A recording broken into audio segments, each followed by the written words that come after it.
Teori behavioristik merupakan bentuk perubahan tingkah laku pada siswa dalam hal kebiasaan dan pola pikir baru sebagai akibat dari adanya stimulus yang diberikan kemudian menjadi respon. Bila disimpulkan, tujuan dari teori ini adalah siswa bisa diasumsikan sudah belajar bila mereka telah memperlihatkan perubahan dalam tingkah lakunya. Menerapkan teknik pembelajaran behavioristik di kelas dengan banyak cara termasuk dengan latihan. Guru bisa mempraktekkan sebuah keterampilan tertentu dengan cara menggunakan pola latihan berulang dengan dicontohkan berulang oleh guru.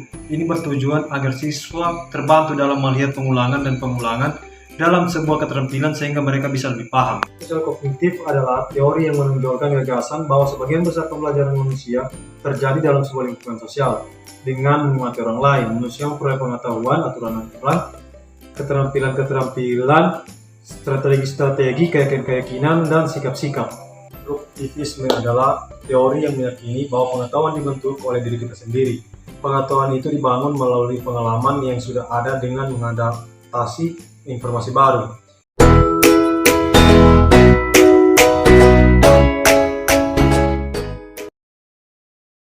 Pembelajaran konstruktivisme. Yang pertama, inquiry. Inquiry adalah metode belajar yang prinsip mengajak peserta didik untuk aktif bertanya dan bereksperimen secara mandiri selama proses belajar. Dalam model pembelajaran inquiry, peserta didik mencari materi pembelajaran secara mandiri. Peserta didik mencari tahu materi dan mengajukan pertanyaan dan melakukan riset atau penelitian secara mandiri. Beberapa manfaat penerapan model pembelajaran inquiry yaitu sebagai berikut. 1. Mampu mengembangkan keterampilan bertanya, penelitian, dan komunikasi. 2. Meningkatkan kolaborasi dan kerjasama antara peserta didik atau kelompok untuk mendapatkan hasil belajar yang maksimal.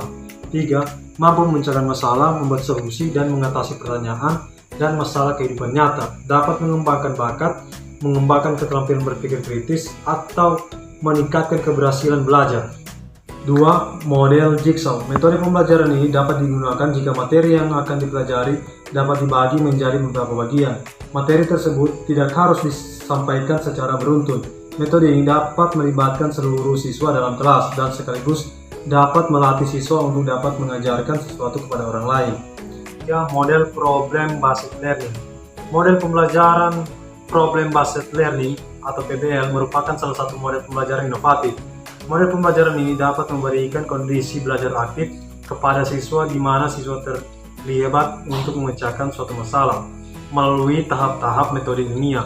Dengan demikian, siswa akan dapat mempelajari pengetahuan yang berhubungan dengan masalah tersebut dan sekaligus memiliki keterampilan untuk memecahkan masalah.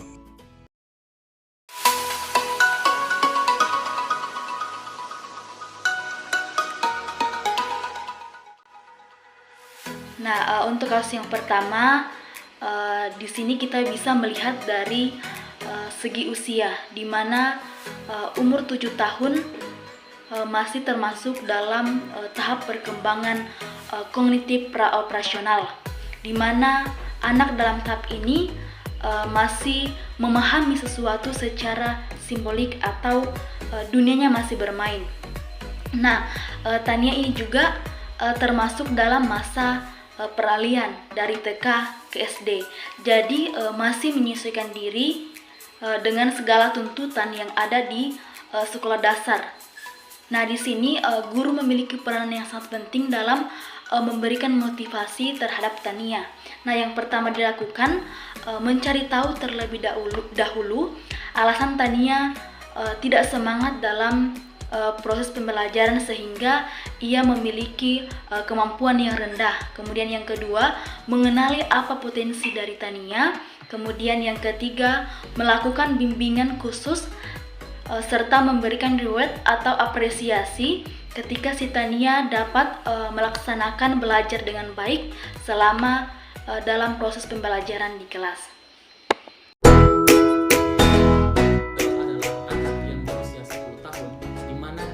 Dia sangat bekerja keras untuk menjaga harga dirinya pada tingkat yang tinggi, akan tetapi dia memiliki rasa takut akan kegagalan yang kuat. Nah, harga diri itu sendiri adalah pandangan keseluruhan dari individu tentang dirinya sendiri. Individu melakukan penilaian terhadap hal-hal yang berkaitan dengan dirinya. Kemudian harga diri juga mencakup bagaimana individu tersebut memandang dirinya sebagai pribadi yang cakap, berharga, dan sukses. Nah, dari contoh kasus yang dialami oleh Samuel, teori belajar yang cocok untuk diterapkan adalah teori belajar konstruktivisme, di mana Samuel sangat terobsesi dengan namanya suatu kegagalan, sehingga dia menjaga harga dirinya dengan sangat tinggi dengan cara tidak ingin sekalipun gagal. Teori belajar konstruktivisme adalah teori belajar yang memperhatikan 4 hal, yaitu pengalaman atau pengetahuan awal seseorang, kemudian belajar lewat pengalaman, interaksi sosial, dan tingkat pemahaman. Dengan demikian, ketika dia takut akan mengalami suatu kegagalan, maka dia harus memperkaya ilmu pengetahuannya, kemudian saling berinteraksi dengan teman-teman sebayanya, sehingga itu bisa menjadi meningkatkan pemahamannya dalam menyerap sesuatu yang bisa menunjang kemampuannya, sehingga ketika dia telah memiliki kemampuan atau wawasan yang luas, maka dia tidak akan takut dengan suatu kegagalan untuk menjaga harga dirinya.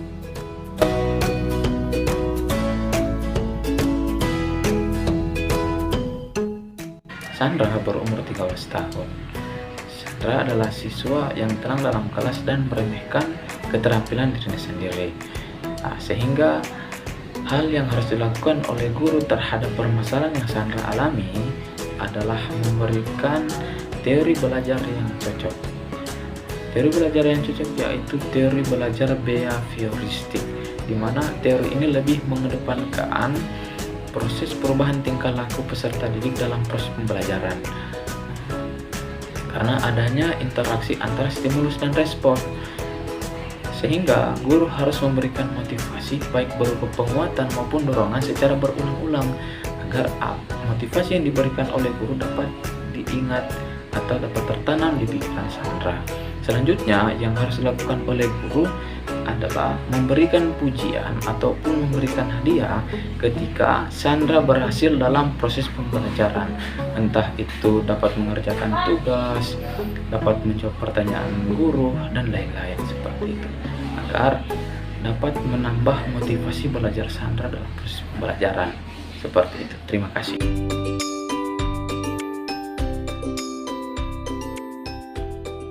Teori yang cocok digunakan adalah teori sosial kognitif, karena teori ini memiliki gagasan bahwa pembelajaran manusia sebagian besar terjadi di lingkungan.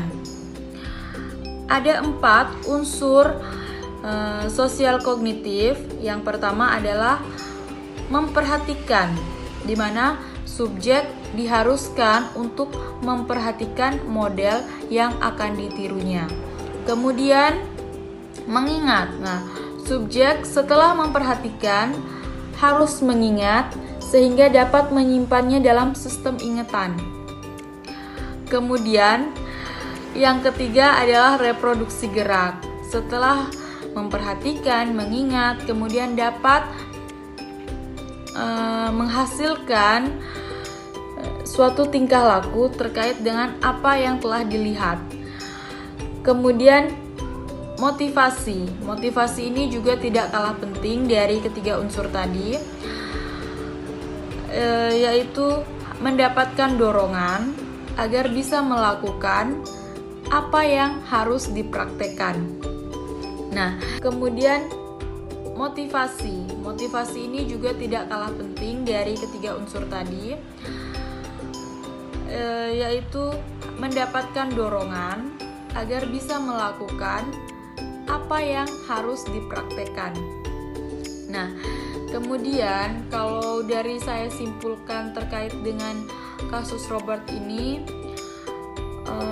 ia sangat membutuhkan keempat unsur tersebut yang tidak dia dapatkan dari keluarganya dan lingkungan sekitar. Sebenarnya pada umurnya yang baru berusia 16 tahun ini, ia sangat membutuhkan motivasi, dukungan dari orang tuanya.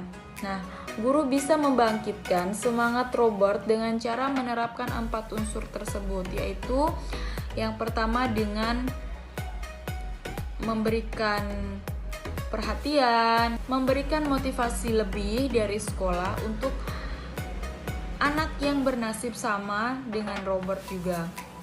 Nah, Guru bisa mempraktekkan di dalam kelas dengan memberikan metode-metode yang bervariasi yang menumbuhkan minat belajar siswa sehingga tidak terjadi kebosanan di dalam kelas, di mana siswa bisa menumbuhkan tingkat percaya dirinya, kemudian mengatur emosionalnya, dan merasa lebih nyaman di dalam kelas. Nah, mungkin itu saja pendapat saya.